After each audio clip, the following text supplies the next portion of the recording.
தமிழக சட்டப்பேரவையில் எடப்பாடி பழனிசாமி வெற்றி பெற்ற நம்பிக்கை வாக்கெடுப்பு செல்லாது என்று அறிவிக்க கோரி ஓ பன்னீர்செல்வம் தரப்பில் உச்சநீதிமன்றத்தில் தாக்கல் செய்யப்பட்ட மனு மீதான விசாரணை ஒத்திவைக்கப்பட்டிருக்கிறது. இது பற்றிய தகவல்களை செய்தியாளர் கணபதியிடம் கேட்கலாம். கணபதி, இந்த வழக்கின் இன்றைய நிகழ்வுகள் என்ன? அது பற்றி விரிவாக சொல்லுங்கள்.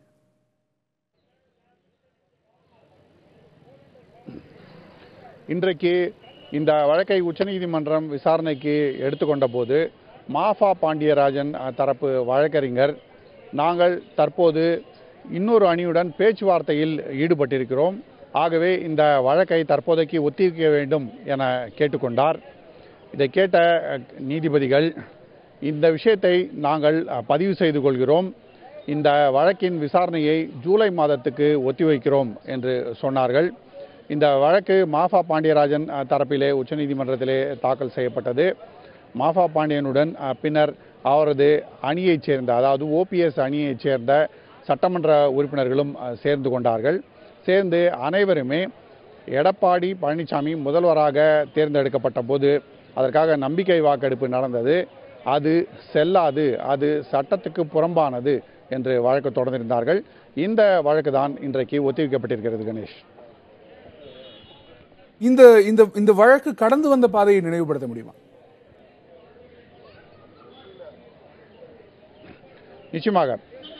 பிப்ரவரி மாதம் 19ஆம் தேதியன்று தமிழக சட்டசபையிலே சர்ச்சைக்குரிய முறையிலே நம்பிக்கை வாக்கெடுப்பு நடந்தது. கடும் வன்முறை இருந்தது, எல்லாம் உங்களுக்கு நன்றாகவே தெரியும்.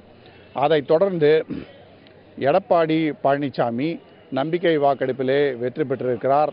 அவர் முதல்வராக தொடரலாம் என்று அறிவிப்பு வெளியிடப்பட்டது.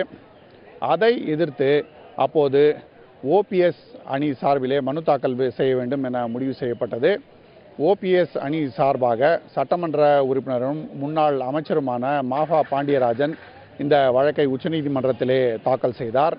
பின்னர் அவருடன் அவரது அணியைச் சேர்ந்த சட்டமன்ற உறுப்பினர்களும் சேர்ந்து கொண்டார்கள். இந்த வழக்கின் விசாரணை ஏற்கனவே நடந்து வந்தபோது இரண்டு பக்கங்களிலிருந்தும் தகவல்களை சேகரிப்பதற்காக, கூடுதல் விவரங்களை அறிந்து கொள்வதற்காக உச்சநீதிமன்றம் நோட்டீஸ் அனுப்பி தகவல்களை கேட்டறிந்திருந்தது. அதன் பிறகு இன்று விசாரணை நடக்கப்பட்ட போது நீதிபதிகள் தீபக் மிஸ்ரா மற்றும் கன்வில்கர் இந்த வழக்கை விசாரித்தார்கள். விசாரித்த போது மாஃபா பாண்டியராஜனின் வழக்கறிஞரான சுனில் பெர்னாண்டஸ், இந்த வழக்கிலே தற்போது அவகாசம் தேவை, இப்போது விசாரணை வேண்டாம், ஏனென்றால் இன்னொரு தரப்பினருடன் நாங்கள் பேச்சுவார்த்தை நடத்தி கொண்டிருக்கிறோம் என்ற விவரத்தை நீதிமன்றத்தில் தெரிவித்தார். அதை கேட்ட நீதிபதிகள், இந்த விஷயத்தை நாங்கள் பதிவு செய்து கொள்கிறோம், பேச்சுவார்த்தை நடந்து கொண்டிருக்கிறது என்று, பின்னர் அடுத்த கட்ட நடவடிக்கைகள் என்ன, தகவல்கள் என்ன என்பதை எங்களுக்கு தெரியுங்கள், ஜூலை மாதத்திலே இந்த வழக்கின் விசாரணையை நடத்தலாம், முடிந்தால் ஜூலை மாதம் முதல் வாரத்திலே நடத்தலாம் என்று சொல்லிவிட்டார்கள்.